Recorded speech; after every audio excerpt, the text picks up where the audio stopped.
ISL 11 season ആരംഭിക്കാൻ 26 ദിവസങ്ങൾ മാത്രം ബാക്കി നിൽക്കെ ഏറെക്കുറെ ISL ക്ലബ്ബുകളും ഇന്ത്യൻ വിദേശ സൈനിങ്ങുകൾ പൂർത്തിയാക്കി കഴിഞ്ഞു.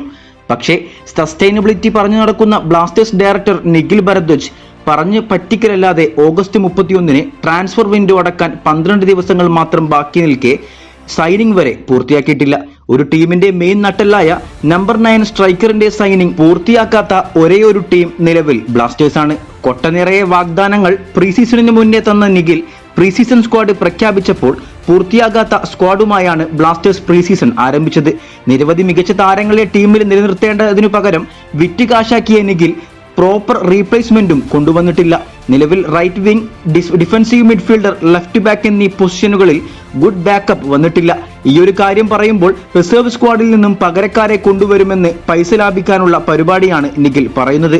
ജീക്സനെ വിറ്റ് കിട്ടിയ 3.3 കോടി നിഖിലിന്റെ ഉടമസ്ഥതയിലുള്ള കബഡി ടീമായ തമിഴ് തലൈവേഴ്സിന്റെ കഴിഞ്ഞ ദിവസത്തെ ഓപ്ഷനിലേക്ക് പോയതായി മനസ്സിലാക്കാം. സോ ജീക്സനെ വിറ്റ പൈസ അവൻ അവിടെയാണ് വാരിയെറിയുന്നത്. ദിമി പോകുമെന്നത് ഏകദേശം ജൂൺ പകുതിയായപ്പോൾ മാനേജ്മെന്റിന് അറിഞ്ഞതാണ്. പക്ഷേ ഓഗസ്റ്റ് ലാസ്റ്റ് വരെ പകരക്കാരനെ സൈൻ ചെയ്യാൻ അവർ കാണിക്കുന്ന ആവശ്യമില്ലാത്ത ഡിലേ ചോദ്യം ചെയ്യേണ്ടതുണ്ട്. ഇനി ISL തുടങ്ങുന്നതിന്റെ 2 ആഴ്ച മുമ്പ് താരം വന്ന് ടീമുമായി മിങ്കിളാകാൻ 5-10 ദിവസങ്ങൾ എടുക്കുമ്പോൾ വീണ്ടും പറയും താരത്തിന് ടീമുമായി അഡാപ്റ്റ് ചെയ്യാൻ നല്ല സമയം വേണമെന്ന്. അപ്പോഴേക്കും സീസണും അവസാനിക്കും. ബ്ലാസ്റ്റേഴ്സ് ഒരു മിഡ് ടേബിൾ പ്രകടനവും കാഴ്ചവെക്കും. സോ വാഗ്ദാനങ്ങൾ മാത്രം നൽകി എപ്പോഴും ആരാധകരെ ഊമ്പിക്കുന്ന നിഖിലും ബ്ലാസ്റ്റേഴ്സ് വിട്ടു പോയില്ലെങ്കിൽ ആരാധകർക്ക് കിരീട സ്വപ്നം അവസാനിപ്പിക്കാം.